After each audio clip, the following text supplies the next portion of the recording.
What's poppin', everybody? Hello and welcome to Popcorn Culture. My name is Ben Carlin and I am your host. Here with me today is my brother Jay, who will be in every episode. Every episode for the rest of 2025 and beyond. And to infinity and beyond. Exactly. What do you think it will be? Like, how much time do you spend thinking about what your relationship with popcorn culture might be like in the year like 2050? 2050? 2050. Wow. I mean, so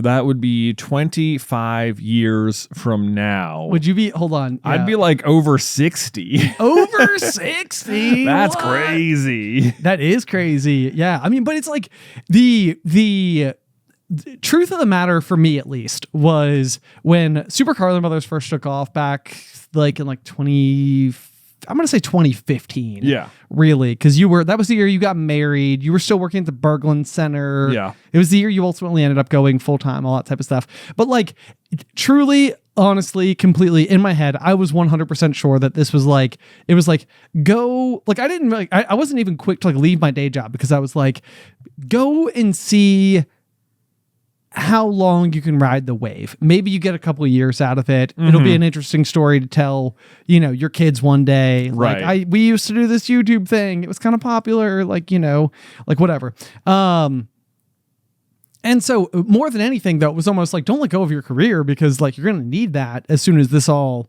goes away, which I mean, I think that there's still probably it's ebbing, but I still think there's a piece of me that's sort of like, should I go like update my resume just in case, like right. how often should one be doing that? Mm-hmm. Like just go and be like, I don't know. I'm not very good.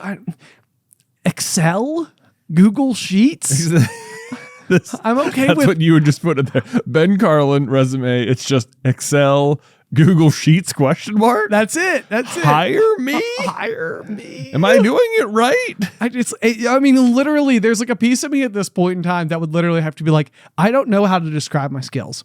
I don't know what to say. I don't know what they are. Like, but like if you give me the opportunity to be enthusiastic about your product, then I can probably find a way to like figure something out. I figured it out. That's what I've got going for me. Does that count? Also, I kind of know Google Sheets. Kind of. I mean, if you get too advanced, then I'm super lost. You mean to like create a bunch of crazy formulas or something? Like, whoa, pump the brakes. However, I know how to format cells. There you go. And make them different sizes. So there's just a little slider right at the top. It's a little pro tip for you guys. You just go right, you just scoot it over as far as you need. There you go. I'll tell you what, you double click right where the slider is, it'll do it for you. It'll do it for you. But then, I mean, don't even get me started on like situations where wrap text is important. I mean, golly jeepers. GP dollars. No, but the point I'm really trying to make here is that back in the day, if you would ask me in like 2015, it would have been like, do you think you'll still be doing this in 2020? And it'd be like, probably not. Like, I don't think so. And yet here we are, Ben. And yet here we are. A decade later. And it's like, so now I do think that my mind is like starting to do some wonderings of like, what does it look like out there on ye old horizon? Mm-hmm. Like when you look forward, because what we're about to do is look back at the year 2025. As the year 2025. But before we do so, it's sort of like, and I don't want to look into 2026 yet, because that's too close. Like, you're going to run a triathlon. I'll probably get another new tattoo. We're going to go on tour twice. Like you guys, the things like sure. Those beats will happen. Mm-hmm. But like, what do you think about the year 2050? The 2050. 2050. I know. Like, is it still like, is YouTube still a thing? Is short form content a thing? Do we even carry phones anymore? Ooh. Ooh. Like 2050 is so far away. It is so difficult to imagine, especially at the rate in which technology has already advanced in our lives. Yes. Like right now, it feels like we are still in some ways in like AI infancy. Yeah, absolutely. We definitely are. Like, yes. I mean, yes, we are. But it's crazy to see how far it's come in like a year or two. Right. Like there's still like, I mean, there's so much, there's like a lot of pushback in certain areas, like creative areas and stuff. Right. But there's also no doubt that it is like not going anywhere. I doubt someone's going to be like, you know what? We tried. We're just shutting it down. That's it. I mean, yeah. And to me, the biggest question is like, cause like I'm curious about it from like a large scale business perspective with artificial intelligence in particular, just because it feels like the gap that I would be most worried about is like, let's say you've got your retirement plan, your 401k, your Roth IRA, like whatever the thing that you use to, stash away for future retirement type stuff, whether you just buy stocks on your own or whatever. It's like, in the short game, if you can imagine a world where a major corporation is able to go through and use artificial intelligence to offset a lot of like costs that used to be associated with paying humans to do the work, then from that company's perspective, their bottom line just got like a lot healthier, assuming nothing else goes wrong, because it's like, well, we're just able to eliminate a huge expense, which is manpower. Right. But then on the flip side is that if people aren't paid to do work, then who is available to buy your product? And so like as artificial intelligence goes through, and it's not just like making funny pictures or coming up with clever, like whatever resumes for you, Google Sheets, ? Yeah. Like it like begs the question of like, what societal shift will need to take place in order to account for what could be a growing chasm? Businesses needing less human people to do jobs, but that makes them more profitable. But then where do those profits go if nobody is employed such as to be able to go and purchase the products? Right. Do we have to like create new kinds of jobs that just people can do? Right. Yeah. Like yes. And because what I just described is called the consumer paradox. Like that's a known thing, but you're exactly right. Like it's going to be fascinating because surely there are aspects of everyday life where AI won't be the answer. Right. Like it can't be. And it'll be interesting because eventually this will be common knowledge. Like in 2050, would we have grandkids in 2050? Is that even possible? I'm trying to do math. It's possible. 25 years from now. Yeah. So it's at least possible. But like it could be the kind of thing where those kids, our kids' would grow up knowing simply like, ballet is something that AI cannot do. So maybe there's a huge ballet. It's like, who cares if it can do it? That's a better way to phrase it. Right. Exactly. Yes. Like, it's like, but that would be the fascinating world to live in, where it's like, if the offset of everyday jobs. Let's just think like, because agricultural jobs back in the day, people used to work on farmland, were eventually replaced by factory workers when all of a sudden farming equipment allowed a lot of automation in the fields. Mm-hmm. So then what people needed to go is work at the cannery that canned the peaches that maybe they once picked by hand. Right. And so like that's the natural progression. So then the other question here would almost be like, let's just say there's administrative jobs or whatever, where it's like, the human person who can collect this information and translate it to these people who work beneath them and blah, blah, blah. And that enacts a job that is beneficial to these people who need that industry or whatever. Like if all of that can just be automated, then like what can't be automated really ends up being the ultimate question.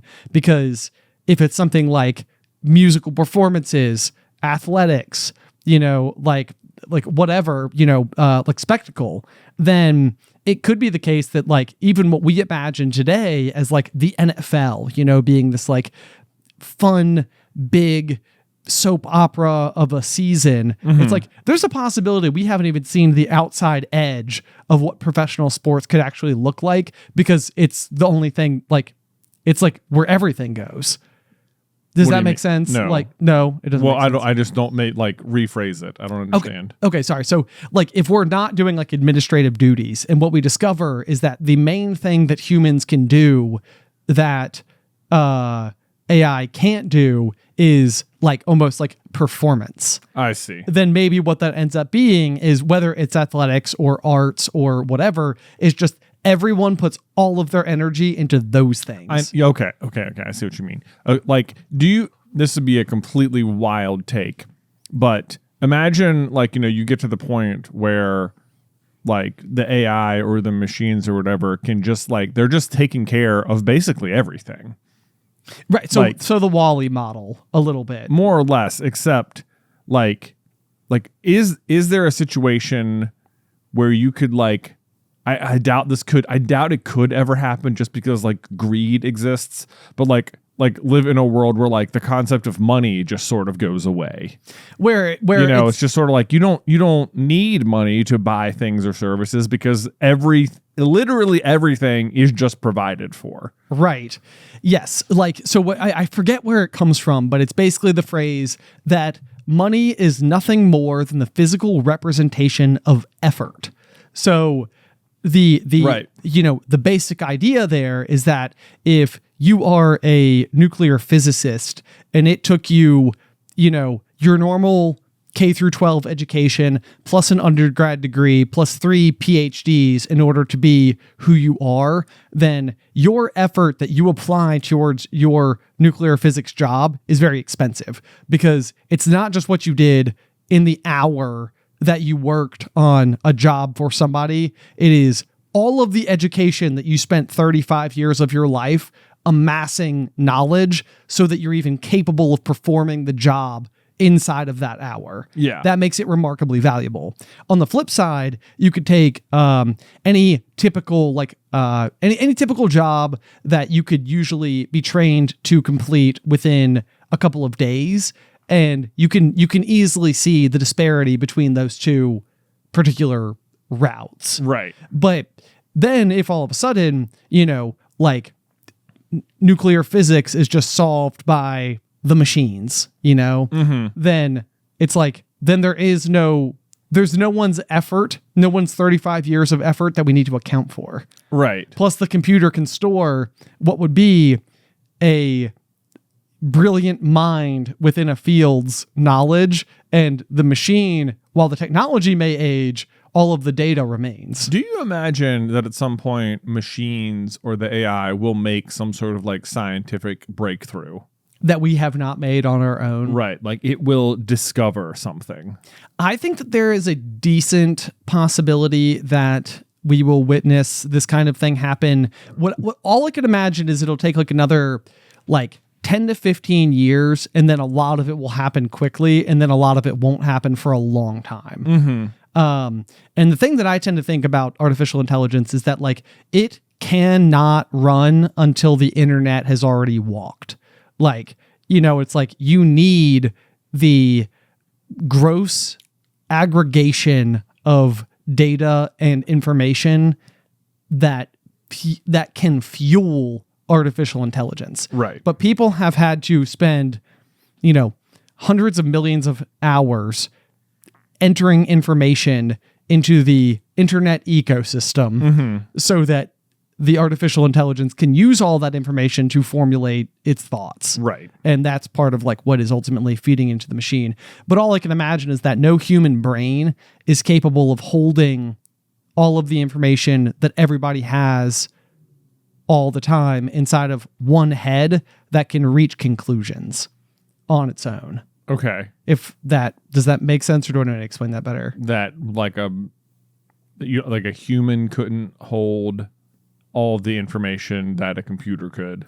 Right. So sometimes I've given this example before where it's like, if you were to take any 3 people off the street, doesn't matter what their jobs are, right, how smart they are, merge their brains together, and you have 3 human brains and 3 sets of life circumstances that can all work together in a complete system where it's like, now this person knows the whole perspective of this person and their own all at once, and all of the little pieces of smart, intelligent data that they've picked up in their life.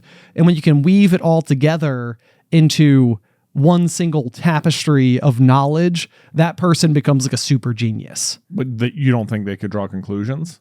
No, they can draw conclusions. Okay. But what I'm saying is that what AI is capable of doing is taking all of that input from every person who's ever put anything on the internet ever and cross-tabulate it into potential outcomes. Right. So it's probably a rather rare circumstance for somebody who is, a Supreme Court justice and a neurosurgeon and a railroad worker to take those three fields of knowledge and fold them into one singular perspective.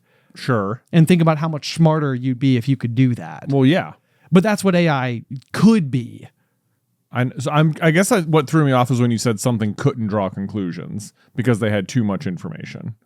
I don't think that any one human being can have the collective information of all of humanity inside of their head at once and then draw conclusions from that. Well, I mean, if they had it all in there, they could draw conclusions. But they can't.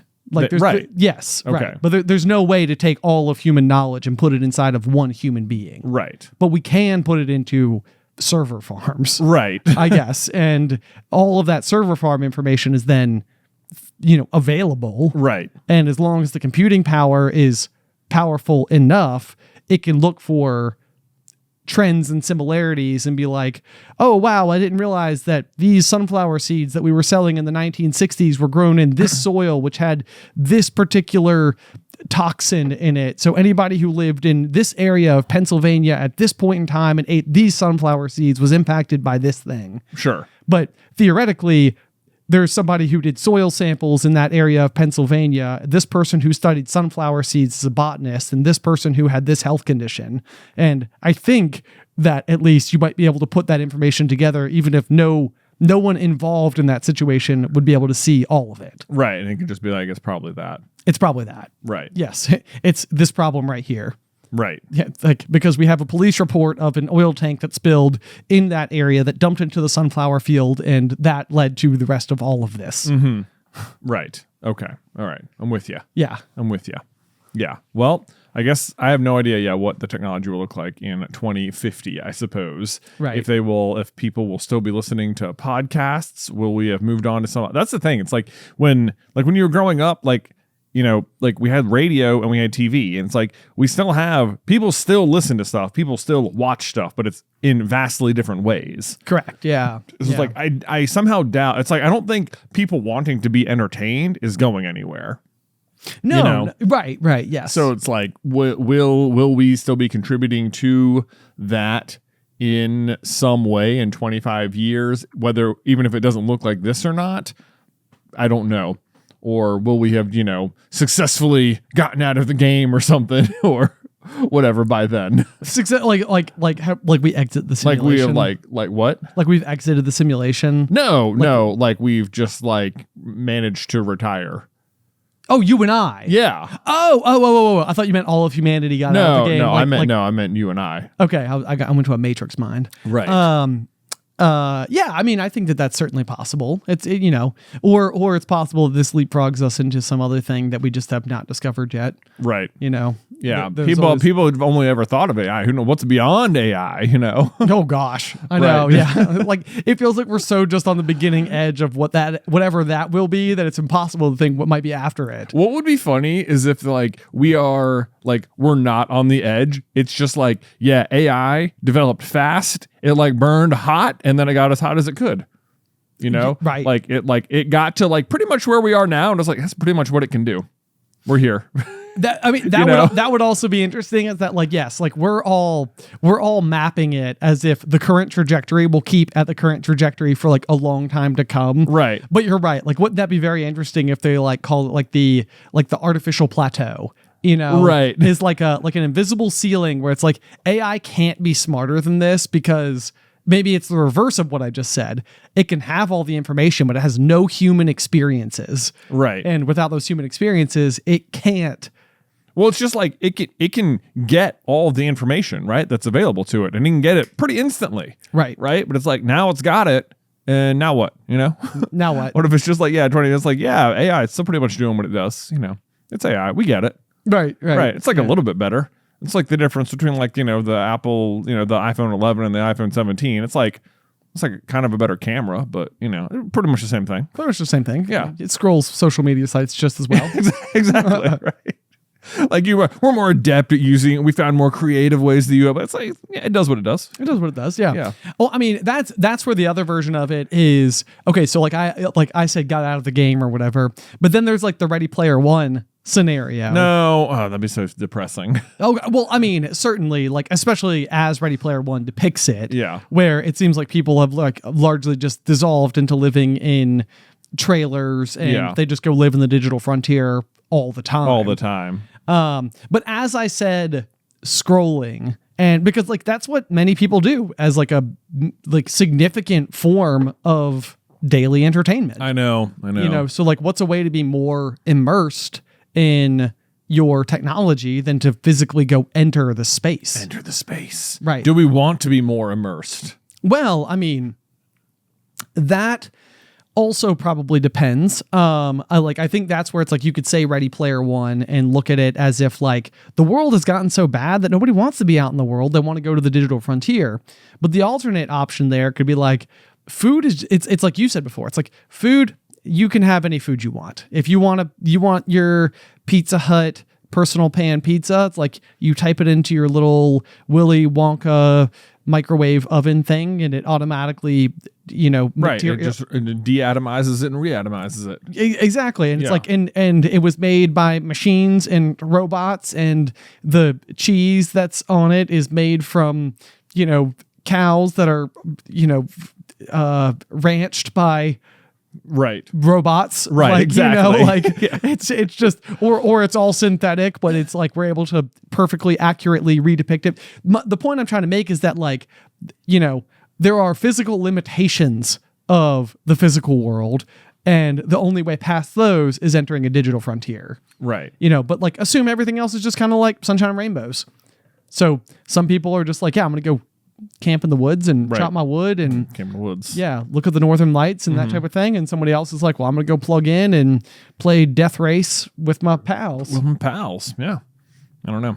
That could be, or like, I can imagine too, though, like that when you imagine like the Ready Player One virtual reality of the world, that when people think of it, they still think of it like a video game. But like, imagine you're sitting in it and it is effectively exactly like what you're experiencing right here.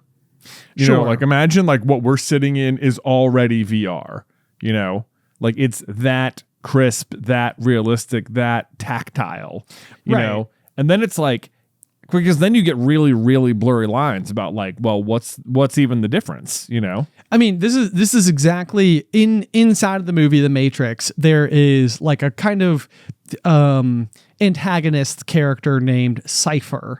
And so if you've never seen The Matrix before, effectively what's happening is that people living in the Matrix are living inside of like a digital realm, but the digital realm, as far as humanity requires it, looks exactly like life as we know it. Right. And if you get unplugged, then you kind of go into this dark storm you cloud, wake up in like the real world, and everything is dark and gray and miserable and lousy, and the real life humans are able to plug into the Matrix and go interact with people inside of the Matrix, but where they really live is in the air quotes real world. Right. And Cypher is someone who has been unplugged and basically turns on everybody who is existing in the real world. Right. Because as far as he's concerned, he's like, they show him at like a steakhouse and he's eating this really gorgeous looking, you know, expensive steak while he's talking to Agent Smith, who for all intents and purposes is a robot. Yeah. And he's like, the thing is,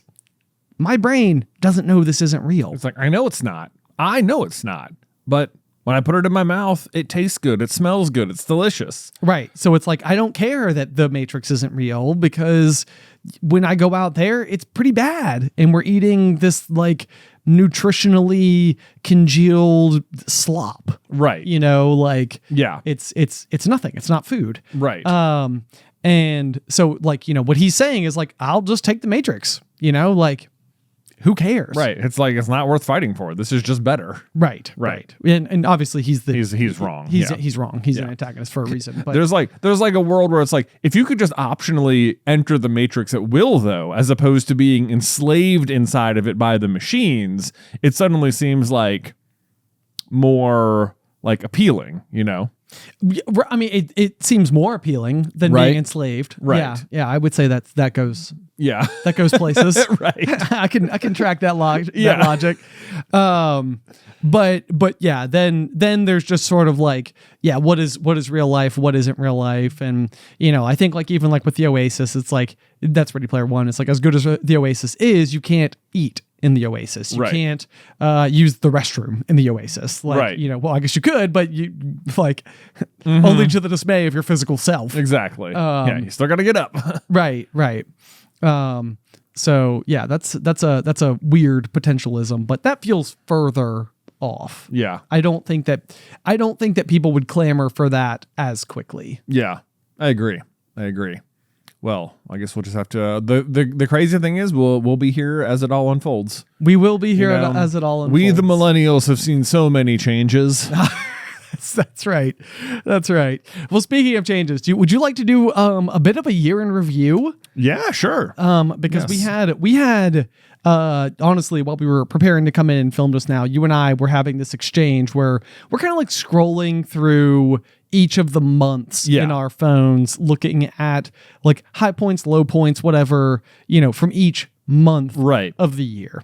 And the thing that seemed to split our brains clean in half was the realization that there is this pin store in Orlando, Florida, near Disney. Go Pin Pro HQ. Go Pin Pro HQ. Yep. Nailed it. There you go. And it's this thing that like in my mind we've known about for years. Right. And like we've gone and we've done like a little collab with like the sisters who own the business. Yep. And it was like this really cool, fun thing. And as we were scrolling through our photos, we discovered that we went for the first time this year. Which means we've only known about it for 10 months. Right. I was like, it was like breaking my mind. I'm like, wait, no, that was in February?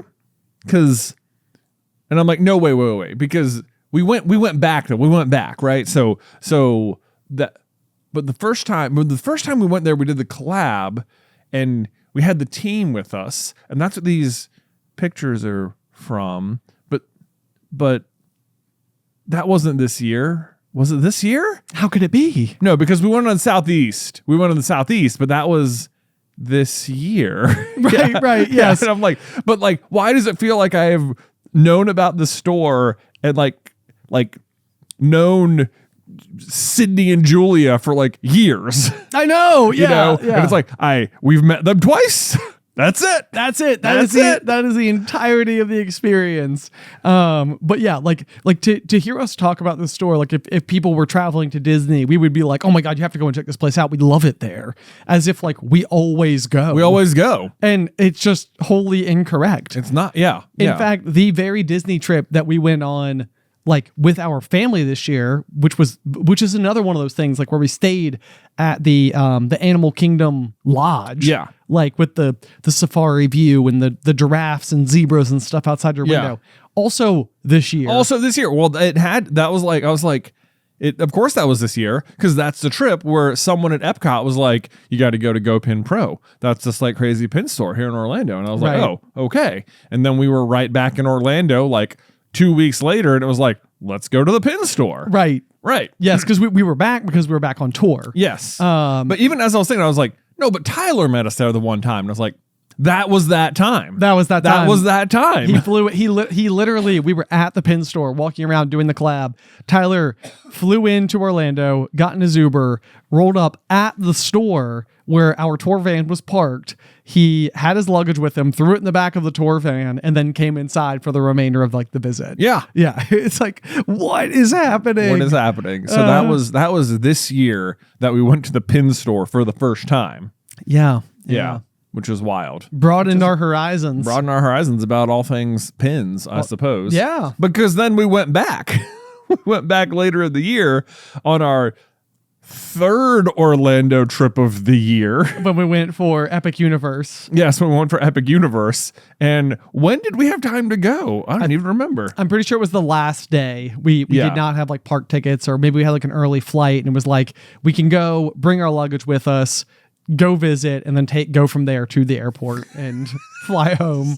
So yeah, absolutely ridiculous. But then so on top of that though, so we had our Disney trip, our Southwest tour where we went to Universal with the team. Southeast. Southeast tour. Southwest tour coming up. You're right. I'm so sorry. Southeast tour where we were in Florida. We did 3 shows. And we went to Universal on that trip. And then we went again for Epic Universe. And yeah. So, 3 trips to Florida. right. And then we went to Tokyo. Yes. For Star Wars celebrations. This was an insanely busy year. It was an insanely busy year. And that was the thing. Like, as I was going through to write it down, I was like, okay, we had, the Southeast tour, the Midwest tour. We had Jay's Triathlon. I got 2 different tattoos.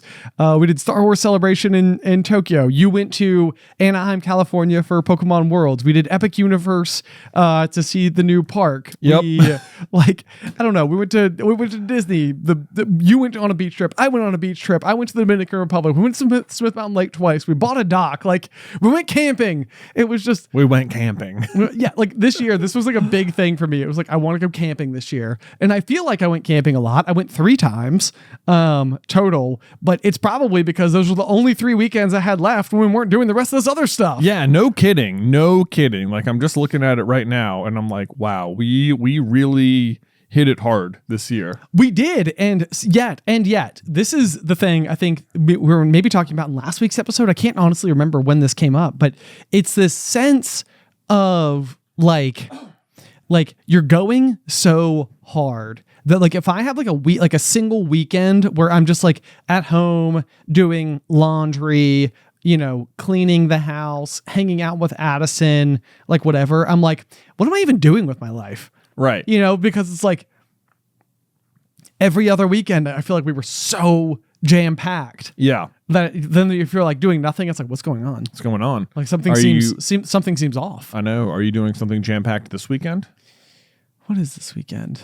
Well, as people are listening to this, it shall be the week. This will be the week after Christmas. Oh, okay. So yes, but right now for us, it's the weekend before Christmas. Right. We're recording this before Christmas has happened. Right. As you're listening to this, we are recording on December 16th. Okay. Yes. So this upcoming Saturday evening, we do this thing with my brother and sister-in-law with Alice. The 4 of us will do a cocktail competition. Oh, yeah. I remember this. Yes. And so last year, goodness, I mean, my sister-in-law Sammy went all out and she made like Corona Ritas and she had like a giant tray full of like seashells and sand and like this like Christmas lights and a light up Santa and music playing. I mean, the whole thing was just like so over the top. Nice. So Sammy pretty handily won last year's comp. Okay. I made a dessert that was almost thicker than pudding. Wow. I say dessert. It was supposed to be a beverage, but it was too thick. It was too thick. Frankly.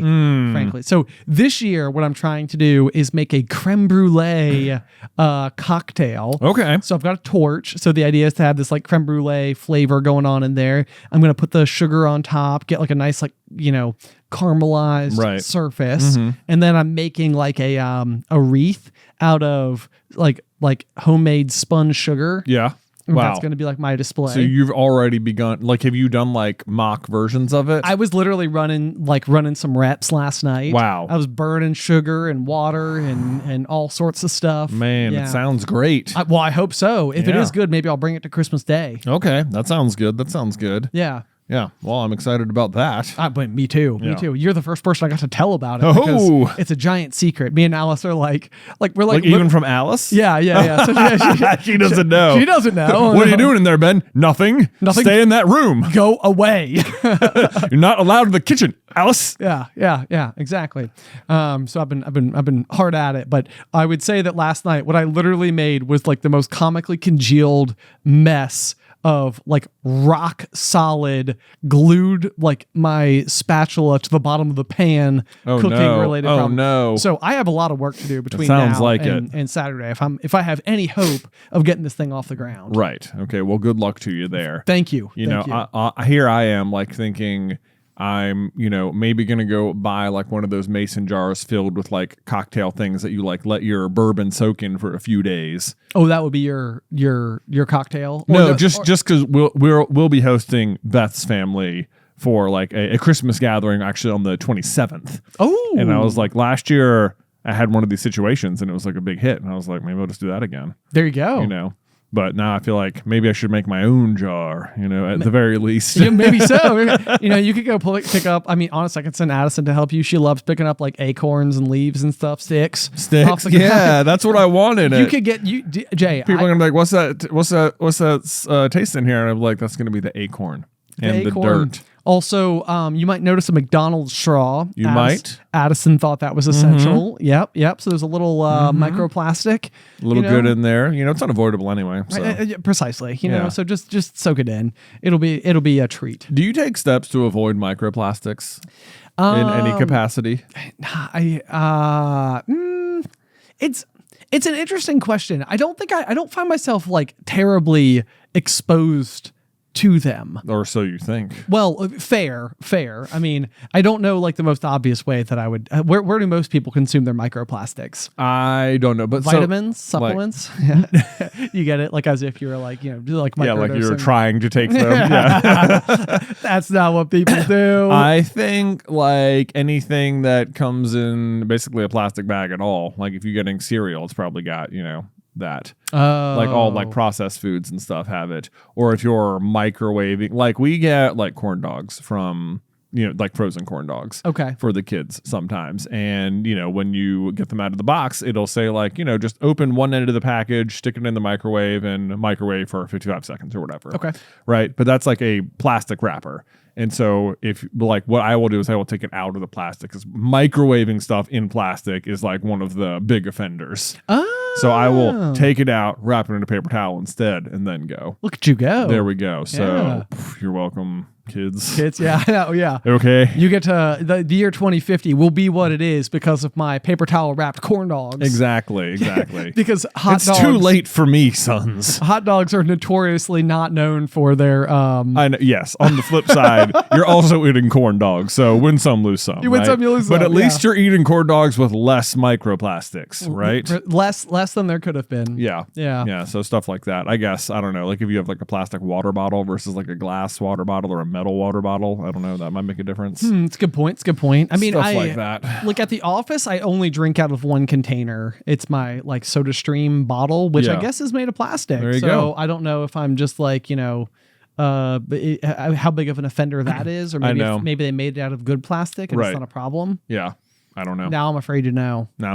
Yeah, right. Like it's one of those things. It's like I can't. Like Beth started telling me about it, and I'd be like, whatever. Like I've lived my whole life not even caring. Sure. Here I am. I'm fine. Here I am. But then now I'm like, well, like I guess it doesn't like hurt to take one. To put a paper towel on instead. Right. I mean, like, it's the kind of thing where it's like maybe like when you first hear it, you might think it's like over the top or something, but then in time you're sort of like, it's really not setting me back that much to just make a small modification here. And if it makes a difference, good. And if it doesn't, then it doesn't. This was my exact relationship with like hand sanitizer forever. Oh, okay. Because like when I started dating Beth, she, even in high school, was just like way ahead of her time. Hand sanitizer with her at all times. I remember these. Yeah. And I would be, there used to be this like hands. I think I made a video about this in year one where it was like the hand sanitizer like conundrum or whatever. Okay. Where it would be like, it kills 99.9% of the germs. Well, no, not that. No. Okay, sorry. Where like I didn't, always have hand sanitizer or anything with me. Like if I just went to, go eat food, I would just start eating it, sure, no problem, right, or whatever. Yeah. Whereas then I'd be like out on a date with Beth and she would get the hand sanitizer out and she would use it and then she would just like put it away. And I would be like, on the one hand, like it doesn't bother me because I don't have it myself and I wouldn't have used it anyway. Sure. But like now you've gotten it out and you clearly think it's important enough for yourself to use it so as to not get sick, but you didn't offer me any. So like, do you not think it's important for me to use it? Right. Like, you're just out here like letting me like fight my own battles. Right. You think it's important to get out, but not important enough to protect me. Just like, but you don't. You think it's silly that I get it out, and it's like, well, it's not hurting anything though. What? I don't think you need it, but we've got it. Yes. The one thing I will say, so I'm with you. I'm full. If hand sanitizer is present, I pretty much will use it every single time. Yeah. You know, just like if it's like on the counter at the brewery, which it sometimes is. The one thing I will say is that one of the big things that seemed to happen during the pandemic was I think like a lot of like alcohol distillers realized that they could like change like one small step, and so there ended up being like a lot of hand sanitizer out there that smelled very distinctly like tequila. Right. Do you remember this? Yes. Like, yes. And so I think it's like, I actually quite like tequila, but I feel like there is a different smell for hand sanitizer tequila smell. And that is almost like one of those things where it's like, it occurs to me how much of an emotional reaction I was having inside of the year 2020 because it like rustles up bad feelings. I see. And I'm like, I don't like the tequila smell anymore.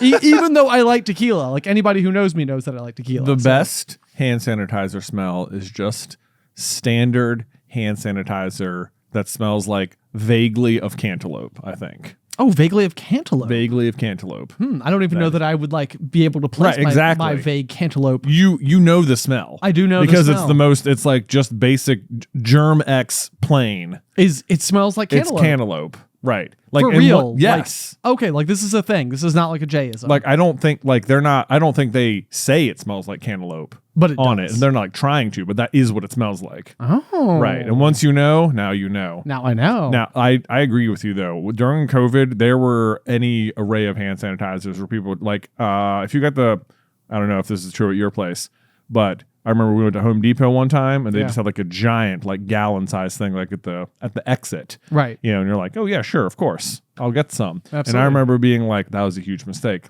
I was better off. The headache induced from the smell that I cannot get off my hands now is, I don't know what was in there. That was the worst hand sanitizer I've ever used. Sure. Okay. Let me hit you with this one then. Lay it on me. I don't want to like throw shade or anything. All right. But I was recently just scrolling through the TikToks or whatever, or the Instagrams, and I came across a random clip from a Dude Perfect podcast. Okay. And it was the main guy, Tyler. Yep. Tyler Tony. And sorry.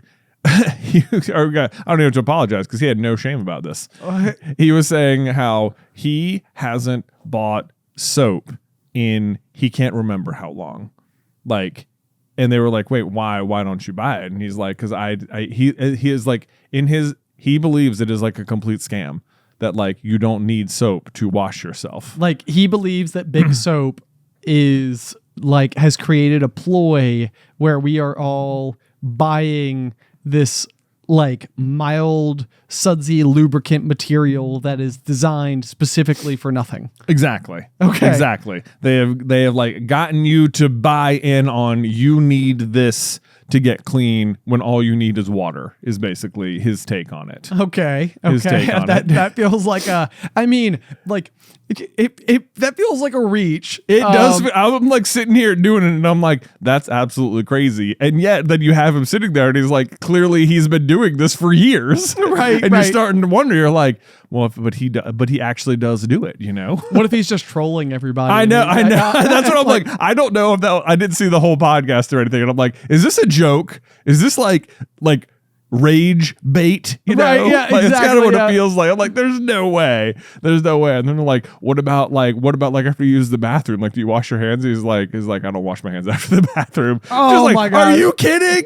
Like I don't feel comfortable. Like I just don't feel comfortable with my own skin. You know, I'm just sort of like, I got to fix this. Right. I mean, like, I don't know. Like the only thing I could think of was like, I remember during the pandemic, it occurred to me to like specifically specify that what the hand soap that I wanted at all of my sinks in my house was antibacterial soap, which I guess is like a distinction that like compared to basic like soft soap or whatever that brand is that has like the little like fish aquarium scene in it. That one. We all know that one. Yeah, you've seen this. Yeah, soap. Soft soap. That is the brand, isn't it? Right. Yeah. Yeah. It's soft. That's how you know that's their soap. So you got it. It's their slogan. Yeah. But have you come across this opinion before that soap is a scam? No, I have not. I'm not either. I mean, the absolute closest I would even come to something like this is and I know that I've told this story before, but I went to a canoe camp situation when I was going through like my age 14, 15 year. I was just starting to like break out and have like acne and stuff on my face. Yeah. And I remember being like very concerned because I had like a very strict, using like the Clean and Clear whatever soap at night to wash my face. And the Neutrogena. Yeah. So it's like I was using these products like every night. I was very diligent about like washing my face before going to bed, especially because we were also running, I believe, at the time. Yeah. So, running in the summer means a lot of sweat and, like all that leads to more breakouts. So I was like, okay, yeah, like I'll wash my face really aggressively every night. And I would constantly have breakouts. And so I was really worried about going on my canoe trip because I was like, I'm going to break out even worse because I'm not going to be showering or washing my face.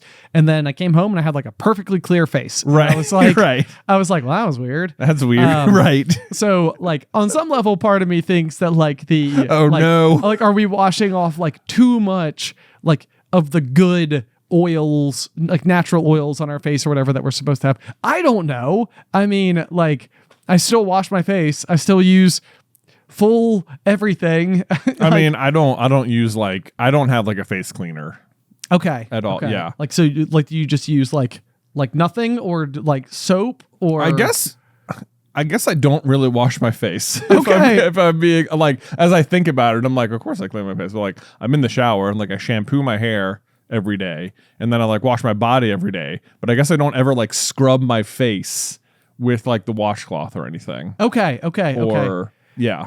Yeah, I mean, and so who knows? I mean, because you also you are quite a young looking individual. Well, here I am. So here I am. Yeah. Well, you don't have like bad skin though. No, but I guess you also wash every day. I do. Yeah. But people also tend to think I'm older than you. That's true. So you have a more robust beard. Maybe with some gray. And the gray. Yeah. The gray. That's probably less face washing and more stress and generalized anxiety disorder. Sure. Have you tried embracing your inner child? Well, maybe should do more of it. Maybe. What does it look like to embrace your inner child? What does that mean to you? It just means like just enjoy the things that you enjoy and just like live in a way that lets you like try and have fun as much as possible. Okay. But not like in a rage party hard kind of way. Yeah. Just like embrace your like passions kind of way in the way that like a child would, I suppose. Okay. Yeah. I like that. Okay. All right. I'll work on it. Okay. Big 2026 goals. There you go. Good luck. Thanks. So what else we got? What else have we got for the year 2025? Yeah, or beyond. Or beyond? Is there anything you want to talk about? I mean, let's see. I guess we were gonna. I don't know. I thought we would spend more time on the year in review portion of it. Was there any? Or I mean, I guess you didn't want to look at 2026 per se. We can look at 2026. Okay. You got goals? I mean, I don't know if I have like super big specific goals. Like I want to do another triathlon, okay. I suppose. Yep. Maybe more than one. So it's not like, yeah, this is like my annual like thing I do, you know. Oh, yeah, I mean, that would be so embarrassing for you. What? Like to do a triathlon once every May. Like, what would people say? I know, Ben. What would people say? For clarity, I'm joking. Yeah. I think it's perfectly acceptable. Okay. Well, good to know. Let's see. I think like professionally, I would love to focus on like more like short form content, I suppose. Ooh. As like a channel. Okay. You know. So like 1 million followers on TikTok? Yeah, like 1 million followers. Okay, go follow us today. Yeah, go follow. Check us out on TikTok and Instagram. This will be what tips it right here. That's it. This I know, plug. Yeah. I don't know why we didn't think of it sooner. I know. Yeah. Do you guys over on Instagram too? Yeah. I have a constant, never-ending battle with what I think I should be posting on Instagram. Like whether it should be more your personal life or it should be more like your professional life. Yeah. Well, like not like my professional life. Like because we have the Carlin brothers Instagram and I have like John Carlin Instagram. Okay. Which is like my personal Instagram.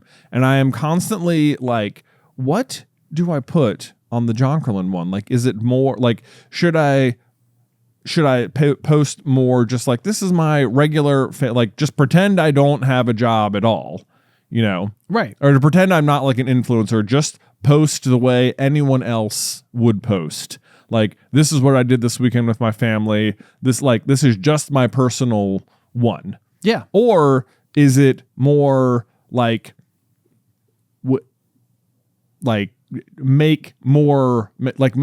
continue to make content for that is just like more me centric.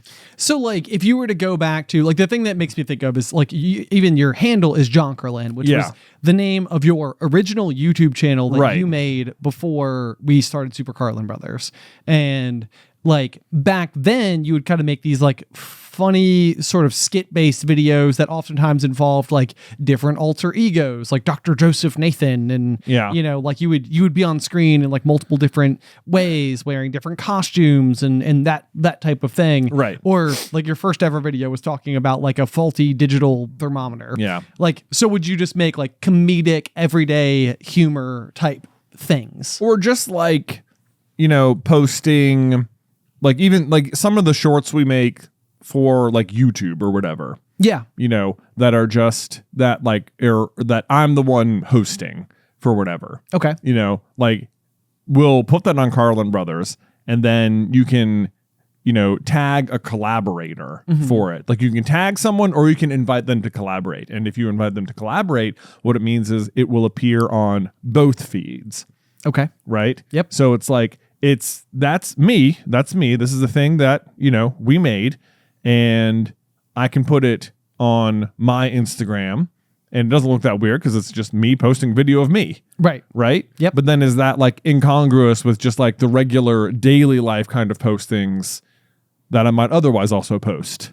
Yeah. You know, like should I be trying to develop like a brand, like people come to here to get a certain kind of content, or is it just this is Jonathan's life?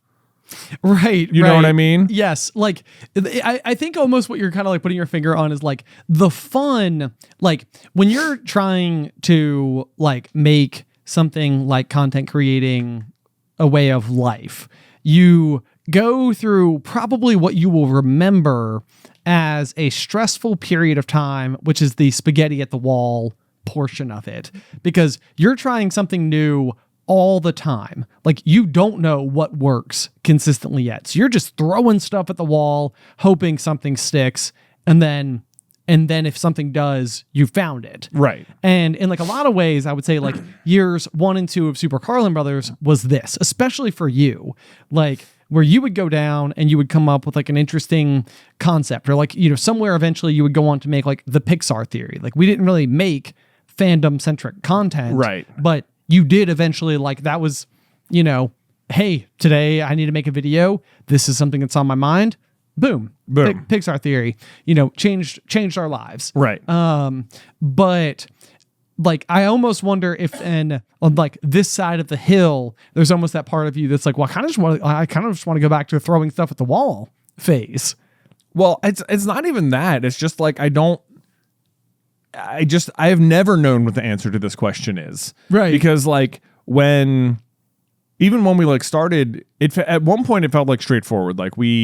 Like I used to just post on it like a regular like person or whatever. Sure. And then we started making content and it was like, and then we, you know, sort of became YouTubers. Right. And you were more on Instagram as well at the time. Sure. And so like it kind of felt like, you know, come to the channel, you can see both of us doing stuff. And then we also have like our individual Instagrams where you can get to know us a little bit more. But a lot of what we were posting was like the, you know, December give-a-thon stuff and some behind the scenes type work. Like behind the scenes type stuff. It was like very much like an extension of the channel at the time. Right. But then now we also have the Carlin Brothers Instagram, which is sort of like the central, like keep up with the Carlin Brothers. This is like the official Instagram account that goes with the YouTube channel now. Right. Which just sort of left my Instagram handle hanging out to dry, you know? Because like you just got off Instagram altogether. I was gonna say mine is hanging out to dry. Yours is hanging out to dry. Mine's not doing nothing. I still post on it and stuff, but I'm like, what am I supposed to be posting on here now? Yeah. You know, like, is it just like, should it just be like, should I be making content for it? or posting content that we make on it. Because there's the other thing, is that my personal Instagram page has more followers than the Carlin Brothers page, you know? So it's like, if we're promoting something, it behooves me to put it on there. Absolutely. You know? Yes. I mean, like, I think you could almost look at it as like life of a content creator type of thing, you know? Like, I mean, you used to do all sorts of stuff, you know, like these socks are amazing, or like, this is my favorite mug because it's the one that's got coffee in it. Like, Yeah. you were doing things that were very like adjacent to what we were doing otherwise, but still kind of like spoke to your personality. Right. I also think you could probably do like if you set up like a weekly, like Sunday, like here's my life in a week photo carousel type thing, where it's like, you know, you've got like your cover photo, which is gonna be like your big marquee photo. You know, like this is like the cool thing I did. This is the one. But also like it was crazy hair day at school today. So like here's pictures of Luke and, you know, Nick with their crazy hair. Nate. Yeah, my bad. Jeez, dude. I had a coin flip. Yeah, I saw like, you flip it. I was like, who's he gonna say? I know. I'm sorry. So I got it wrong. But yeah, Nick did not want to participate. He didn't want to wore participate. crazy socks. He wore instead. crazy socks. He actually wore my socks. He's taking after his old man. Yeah. It was they had Toy Story aliens on them. Nice. Yeah, I got you. But no, I know what you mean. Like there is like a big piece of it. But it's like, what do you want to accomplish? Exactly. Like what am I trying to accomplish with the Instagram page? Well, that's the thing, is that like I think the thing with Instagram is that like it's so easy to see people who are thriving on it. And it's so easy to assume that based on what you can see from the people who thrive on it, that this is like a desirable thing to be doing. But that's where I feel like there is that piece of like people who are thriving at it, their relationship with it is really, really, really positive because it's like filling their cup in such an obvious way. Well, I feel like what happens is the people I see who we know who are like on Instagram and who upload, it's like their Instagram like became their platform. So it's like everything they post on there is just like their content. They're not like also on YouTube. They're like mainly on Instagram or TikTok or whatever.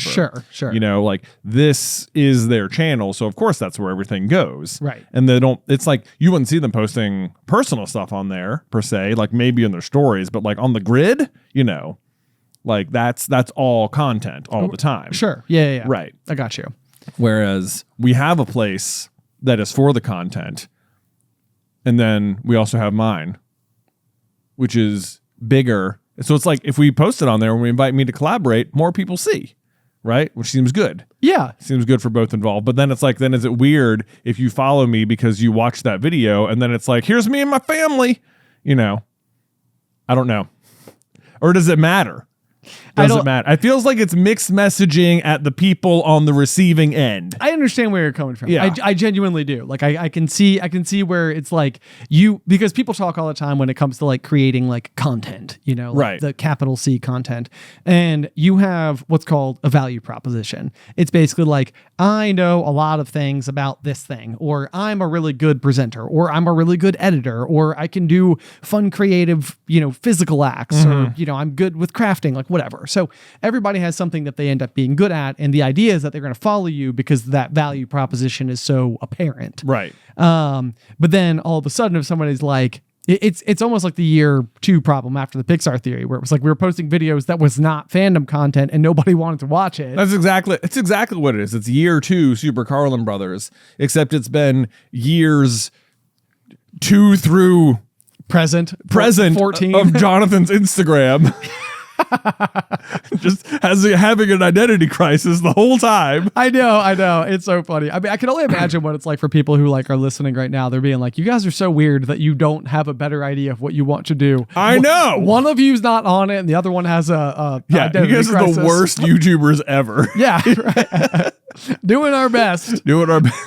I know. I mean, I similarly have this issue where like, you know, I don't know if I can call it a 2026 goal, but like there is the part of me that like thinks about like the Outdoor Boys and how much I really enjoyed watching that content and how I could potentially see myself wanting to go and make like outdoorsy content, you know, and it would be like a way to push myself. It might be a way to like bring Addison out into the world with me, you know, all that type of stuff. But then there's like my hang up is like, I know how exhausting it can be for me if I have like 2 nights of bad sleep back to back. Yeah. And it's sort of like, what do I do if I get to the end of a work week and it's Friday night and I go camp Friday night, Saturday night, come home and like edit a video. Right. And it's like, how long can I do that? How long can you do that? Yeah. Before I can't. Right. As much as I would love to, it's like, whoo, man, that seems like a doozy. It's a lot. Doozy and a half. It's a lot. Yeah. I know. And then where would you promote it? Would you like make a whole new Instagram account? Would you activate your old one? Would we post it on the main channel? I don't know. You know? Yeah. Exactly. Yeah, these are the problems. These are the problems. Maybe for me, my real job is just getting out there and doing like one of them at all first. Right. Because you've posted plenty of things to Instagram. You actually have a proof of concept here. I mean, I've posted plenty of things on there for sure. What gives you pause? Is there anything like where you post something and you feel like this was wrong, or like this didn't work? Well, I think it's just sort of like I just don't know. I guess what I think people want, or what, like if I should be using it as a way to get to know me personally, or as a way to like make content that like reaches new viewers and brings in like tries to like build an audience. Right. Is it for the existing audience, or is it to like gain new people? I follow what you mean. And because I similarly, like, you know, when we created Popcorn Culture, like we didn't really expect it to be what it is. It's really funny because like someone pointed out once upon a time that Super Carlin Brothers started as a year-long conversation between 2 brothers and became about fandoms, and Popcorn Culture was supposed to be about fandoms and became a year-long conversation between 2 brothers. Indeed. And what's interesting to me is that like if you were to make a Venn diagram of all the overlapping circles of our show or whatever, it's like Super Carlin Brothers is going to be like the biggest circle, and then the pop lives inside of that circle. And so a lot of times I'm kind of like, anybody who wants to know us personally can come and listen to us on the pop. But then a lot of times, because I've told any story on the pop, I'm like, I probably can't tell it anywhere else, because if I do, the people who listen are just like, yeah, you've told this on the pop before. But chances are there'd be plenty of people who would not have heard that story before. Right. You know, and it's like, it's a weird, like, no, I don't want to like bombard people with the same story in 2 places. That's embarrassing.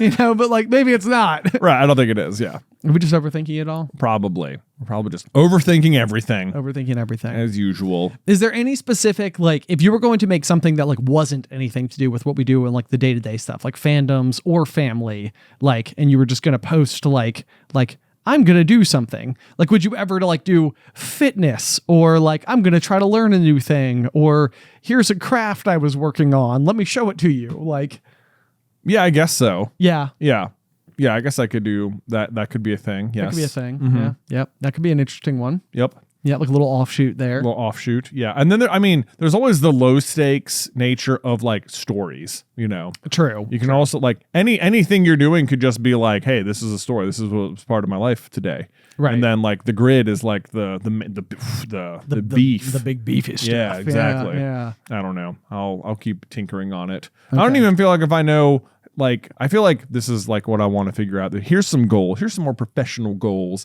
1, establish what I think like if we're working on reels and we're working on like short form content, which I think we should do. Yeah. Is to come up with like genuine strategies for how we use like our various like the Carlin Brothers Instagram and mine own Instagram. Okay.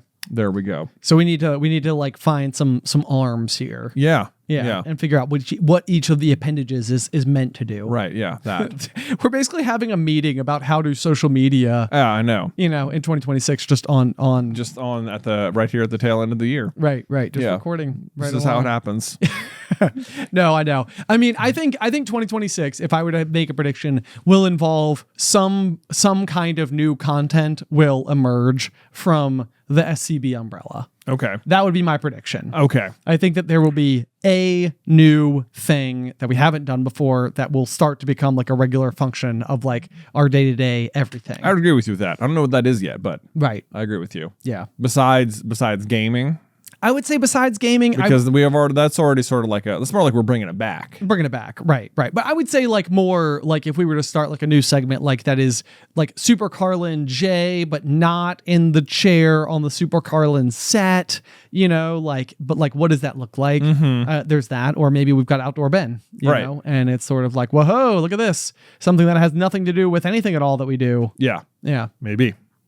Could be interesting. Okay. Yeah. Well, a lot to consider. Happy 2025. Yes, happy 2025, you guys. It has been a crazy year. I can only imagine that 2026 will be just as packed, despite any effort. I don't even know if I would want it to be less packed. It was a lot of fun. It was a lot of fun. Yeah, it was a lot of fun. It's like I think that.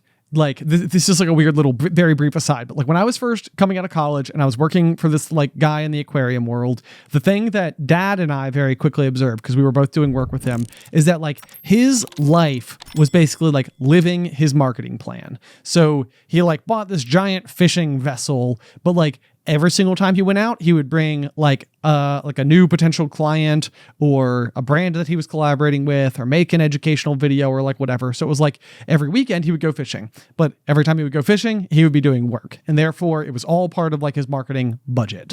And I feel like in a lot of ways, like we have slowly started to do that. We're like seeing the country by doing our Through the Griffin tour. Right. Where, we got to go to Tokyo with Star Wars celebrations. We got to go see Epic Universe, as part of like coverage of an amusement park. It's like we're staying exceedingly busy, but the things that we get to do can double as fun. Right. Yeah. Which works out well. It does work out well. Maybe that's like the whole like live if you like the job you have, you never work a day in your life or something. Yeah. I feel like I butchered that. But I think that's about it. People get the gist of it. Yeah. Right. Yeah, we have hard work days and we have fun work days. That's right. That's right. Anyway, guys, thank you so much for a lovely 2025. Until next time. Pop, pop.